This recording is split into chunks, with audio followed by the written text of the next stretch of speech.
The day is finally here, and Happy Gilmore 2 is officially on Netflix. This movie is one of those movies that has been discussed for the last 10 or so years about whether or not a sequel was ever going to come out. Online, you had fake advertisements saying it was going to come out here, or there were discussions about when it's going to come out. But make no mistake, today is the day that Happy Gilmore 2 hits Netflix. Now, with this movie, I honestly did not have very high expectations because I really did not know what to expect. Even with the trailers that were released, you kind of wanted to look at it and think, where is the direction of the film going to go? And in a typical Adam Sandler style, you had similar cast members return, his normal crew that he brings in his movies. You had his wife and daughters within it, as well as an abundance of cameos from athletes and celebrities. Now, going in, I kind of was worried about the direction the cameos were going to take, because when you're trying to just throw in random appearances in films, it kind of, in my opinion, limits the overall success of the movie, because you're hoping in some movies that by adding that person in for a short period of time, that it's going to draw more of an audience. But with Happy Gilmore 2, you do not necessarily need the cameos. They work effectively, I will say, because Happy Gilmore in itself is going to draw a strong audience, and people like me in their 30s are going to look at a movie and say, we are ready to watch it. Now, this film takes a completely different direction of the first. You have Happy and the way that his life goes. You have his relationship with Virginia for the short little bit. No, I'm not going to spoil that. And then ultimately him having kids and his life kind of going down. And now with that, you have him being approached by a new upstart golf company called Maxi Golf. And really it becomes a challenge to him to almost save golf, it seems like. Now, what I like about this in the aspect of this angle is it really has taken on what the golf game in today's world is like. Now, if you know anything about the game of golf, you have Live Golf that is new. You have Tiger Woods and Roy McIlroy bringing in their virtual golf. And so what I really liked about the addition of this aspect in the movie is that with Maxi Golf, you have something completely different. And that is what you really see here. But what I really think this movie does is kind of show that Happy Gilmore with age still has some of the same flaws, but he ultimately is the same person and is driven by helping others as well as improving his overall self.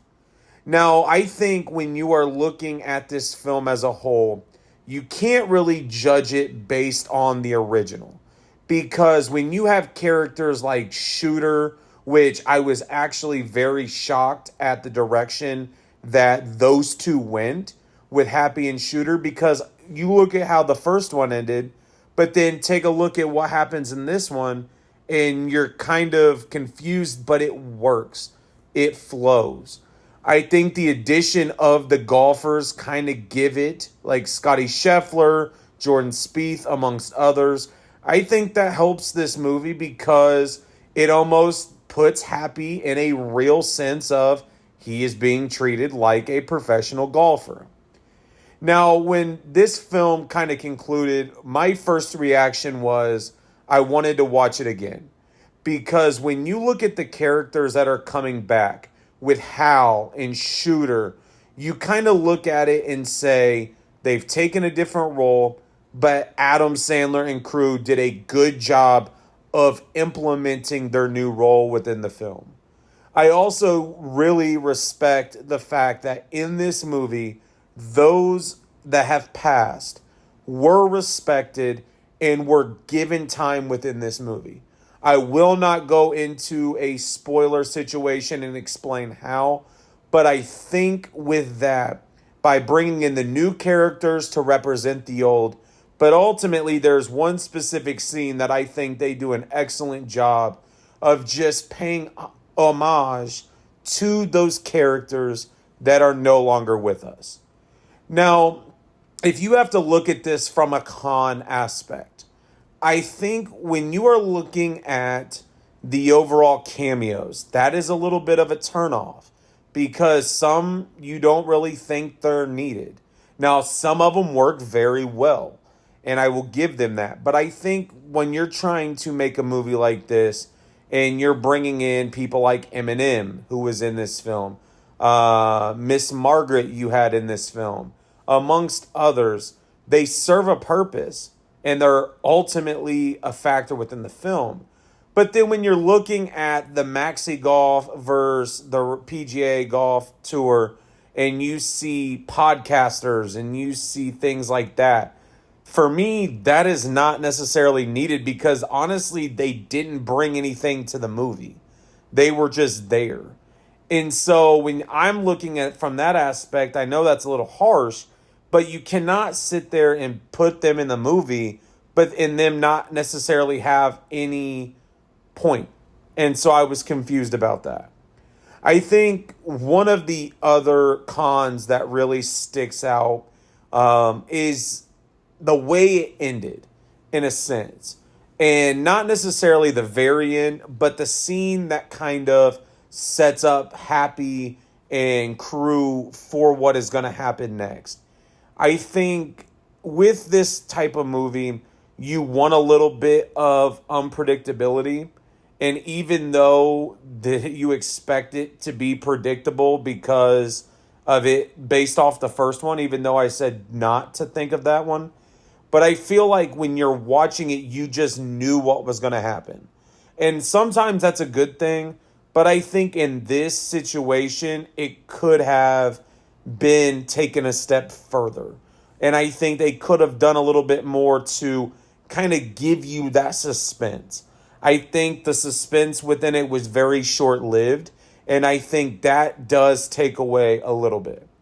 But now, overall rating.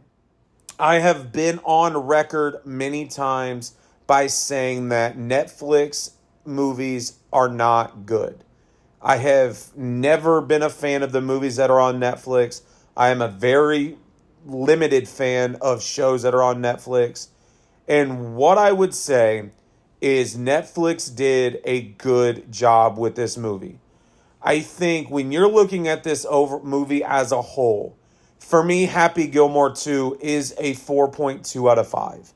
It was enjoyable. It was funny. It brought back memories of the original.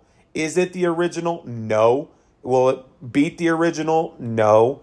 But it gave you that sense of it was worth it, but you kind of wish that it would have been done a lot sooner.